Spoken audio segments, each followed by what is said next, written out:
আজকে হচ্ছে প্রায় অনেক দিন পর আপনাদের সাথে ব্লগ শেয়ার করছি। প্রায় 1 মাসে একটা গ্যাপ ছিল, কোনো শর্টস বলেন লং ভিডিও বলেন কোনো কিছু আপলোড করা হয়নি। তো ফাইনালি আজকে ভাবলাম যে একটু আপলোড করি। অলসতার জন্য কোনো ভিডিও এডিট করতে মন চাচ্ছিল না, তারপর হচ্ছে ব্লগ কী টাইপের ব্লগ করবে এইসব ভেবে না, সব কিছু ভেবে একটু অলসতা ধরছিল মনে। যাই হোক, তো ফাইনালি আজকে আপনাদের সাথে শেয়ার করছি। আমি এখন চলে যাব হচ্ছে আমাদের শ্বশুর বাড়ি। তো বাবার বাড়ি থাকলাম বেশ কিছুদিন, ফাইনালি এখন চলে যাব। 3-4 দিনের মতো থাকছি।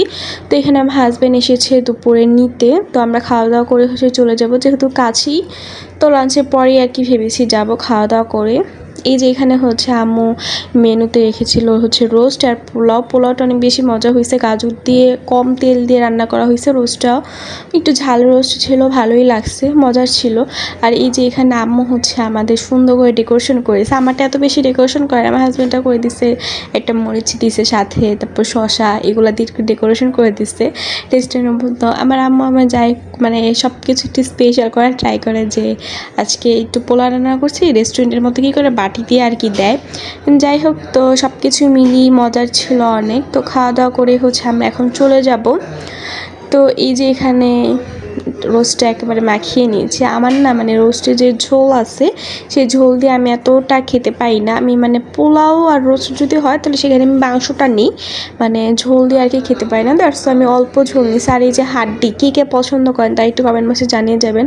আমি যখনই আর কি আমার হাজব্যান্ডের সাথে খেতে বসি, সে মানে হাড্ডিগুলো আমাকে দিবি, সেও খায়, সেও হাড্ডি লাভার, আমিও হাড্ডি লাভার, বাট তারপরও দেয় আর কি। বাট আমার অনেক বেশি হাড্ডি ভালো লাগে। কার কার হাড্ডি পছন্দ? মাংস খাওয়া শেষে প্রায় 10 মিনিটের মতো চলে যায় হচ্ছে হাড্ডি চিবোতেই। তো তারা হচ্ছে একটু কমেন্ট বক্সে জানিয়ে যাবেন। তো এই তো এখন হচ্ছে আমি 5টার দিকে চলে এসেছিলাম। সেখানে হচ্ছে আমি যে একটা ফেসেস সাবান ইউজ করি সেটা হচ্ছে শেষ হয়ে গেছিলো আমাদের বাসায় আর কি, শেষ হয়ে গেছিলো। তো এখন নিউ একটা নামিয়ে নিলাম। এখন এই সাবানগুলো না কেটে ইউজ করতে হয়, যেহেতু দামি সাবান, তাই না? যাই হোক, দামি সাবান আর কম দামি সাবান বলে কথা না, যেহেতু এটা ফেসের। তো এটা সম্পূর্ণটা যদি আমি ফেস ইউজ করি তাহলে হচ্ছে পানির মাধ্যমে যে সাবানটা গলে যাবে আর অল্প দিনে আর কি শেষ হয়ে যাবে। তো এটা যদি এটা নিয়মে হচ্ছে কেটে ইউজ করা, যদি এটা কেটে ইউজ করা হয় তাহলে হচ্ছে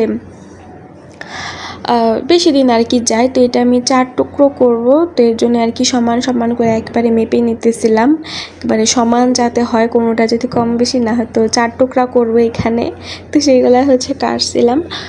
তো আস্তে আস্তে আমাদের 5টা বাজছিল, তো একটু লেট করে রওনা দিচ্ছি, একটু রেস্ট নিচ্ছি খাওয়া দাওয়া শেষে, যেহেতু সামনেই বাড়ি। তো চলে আসলাম।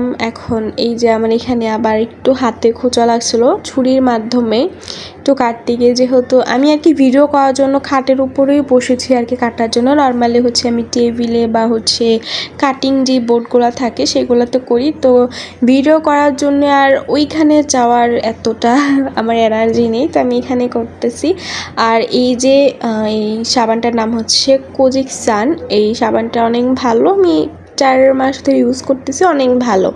এর আগে আমি হচ্ছে ফেস ওয়াশ ইউজ করতাম, এখন হচ্ছে এই সাবানটি ইউজ করি। তো ওই দিন আর কোনো ব্লগ নেওয়া হয়নি, তো ওই দিন মানে একটু ব্যস্ত ছিলামও না বলতে বলা যায়। যাই হোক, তো কোনো একটাভাবে আমি কোনো ভিডিও ক্যাপচার করতে পারিনি। এটা হচ্ছে পরদিন দুপুরবেলা এখানে হচ্ছে রান্নার জন্য আয়োজন করা হয়েছে।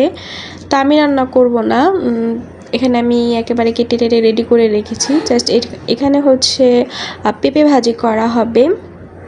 এই যে পেঁপেগুলো একেবারে চিকন চিকন করে আলুর মতো আর কি যেভাবে ভাজি করে না, তো সেইভাবে হচ্ছে কেটে রাখছি। এটা কিন্তু মানে বিভিন্নভাবে কাটিং করা যায়।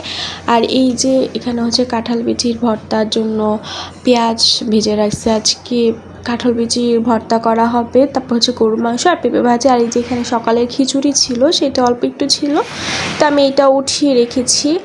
আর এই যে আমি এখন পেঁয়াজটা জাস্ট একটু নরম করব, জাস্ট আমি ভাজিটাই মানে অর্ধেক করছিলাম, বাকিটা আমার শাশুড়ি আম্মু করে ফেলছে। আর এই যে আমি পেঁয়াজটা হচ্ছে নরম করছি আর একটু ভিউ দেখতেছি, আকাশটা মেঘলা মেঘলা হয়ে আছে, ভালোই লাগতেছিল।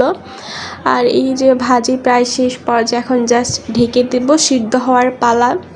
তো এতটুকুই আজকে রান্না বাড়া ছিল আমার, এতটুকুই। তো দেখা হবে আপনাদের সাথে পরবর্তী ভিডিওতে। আল্লাহ হাফেজ।